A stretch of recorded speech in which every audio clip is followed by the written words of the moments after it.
Welcome and thanks for joining us. My guest today is Randy Wood, Vice President, U.S. Public Sector Sales, Akamai. Randy, how are you? Good, John, thanks. Now, I'd like to have a little discussion here about federal IT, and I'll just go right into the topic here. In moving to the cloud, where should federal information technology leaders place their efforts? What do you think? Well, so obviously the cloud movement is upon us, and there's lots to think about. For me, the thing that comes to mind first in this migration to the cloud is the idea of confidence, right? We can't do anything at scale repeatedly until we can establish some level of confidence in the experience, the application experience that agency users aspire to have. And so for us, confidence and experience is really kind of based on three things: being fast, being intelligent, and being secure. And agencies need to ensure that level of experience, that level of confidence before they begin their cloud migration sort of at scale. So everyone has a limited budget, we know that. Should you put big parts of your budget into identity management, software development lifecycle, focusing on apps? Where do you emphasize? Yeah, so I think the big bang for the buck, the table stakes investment, if we're talking about confidence and experience as a table stakes for this movement to the cloud, is in identity-based application authentication, right? It's all about the user, it's about the user's identity, and it's about the application. It's about access to that application independent of time and space and the device in front of you. So the best way to generate confidence and the best experience is to provide an elegant application experience where security doesn't get in the way of the application and the experience is made better by it being secure, not one without the other. And that's the dilemma for most software developers, is in order to improve user experience, the trifecta of intelligent, fast, and secure. You can have two but not three, or you can have one but not two. So this is a tough balance, isn't it? Sure, for sure. So when it comes to software development, how does weak cybersecurity confidence impact technical debt accumulation? Yeah, so let's be clear about technical debt accumulation.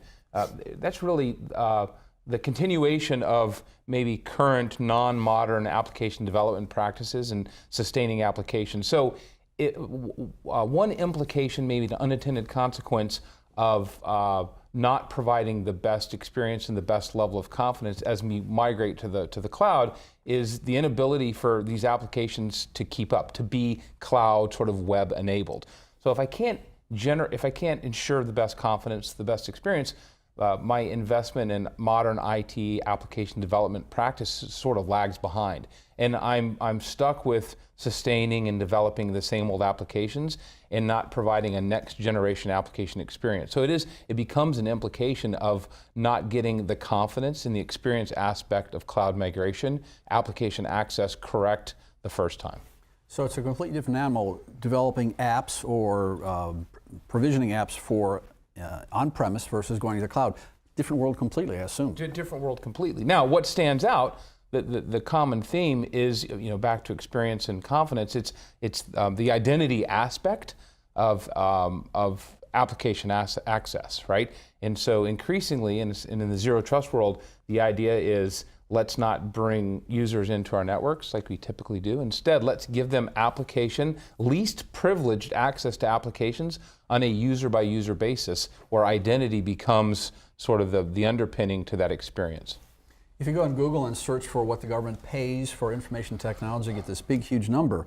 And a lot of it is for sustaining existing hardware. Right. So if you take a look at that purchase every year, how does optimizing networks fit into that purchase? Yeah, so let's all agree that this sort of cloud-first approach movement is the right way to do things, right? This is good, sensible business practice, and if done correctly, you can really enable incredible business value. Again, back to confidence and experience.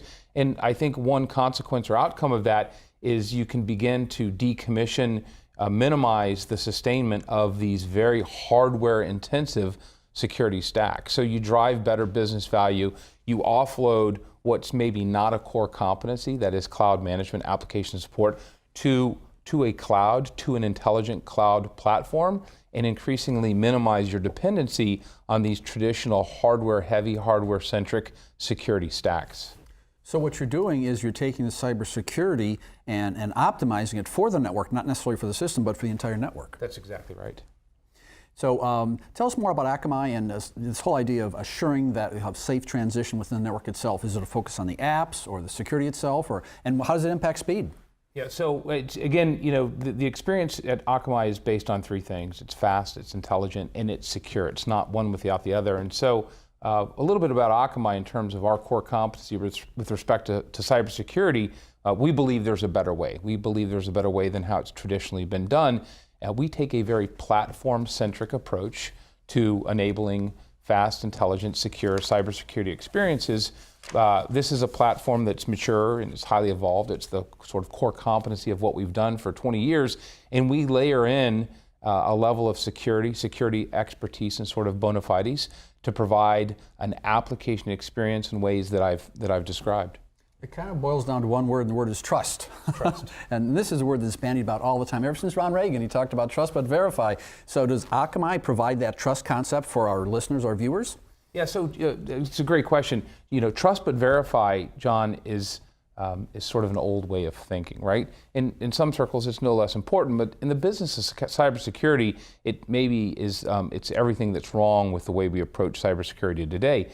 The idea is that location is not an attribute of trust, right? And typically, traditionally, we've thought about cybersecurity in a perimeter-based sort of way. That is, we've got core, distribution, and access. I spent 13 years at Cisco. We sold core, distribution, and access. And what we've learned, and I think what the industry agrees on, is that's the wrong way to go about it, right? Let's provide instead least privileged access on a user-by-user basis to the applications that they require, where identity is centerpiece to that application experience. So no longer am I going to bring you into my perimeter and trust and then verify through some authentication. I'm not going to bring you there at all. I'm going to work to decommission VPNs, and I'm going to give you access on an application-by-application basis. From an Akamai perspective, that's using a platform, identity-aware, centric approach. Okay. My guest today is Randy Wood, Vice President, U.S. Public Sector Sales, Akamai. I'm your moderator, John Gilroy, on the discussion Zero Trust, From Theory to Reality, sponsored by Akamai on Federal News Radio, part of the Federal News Network.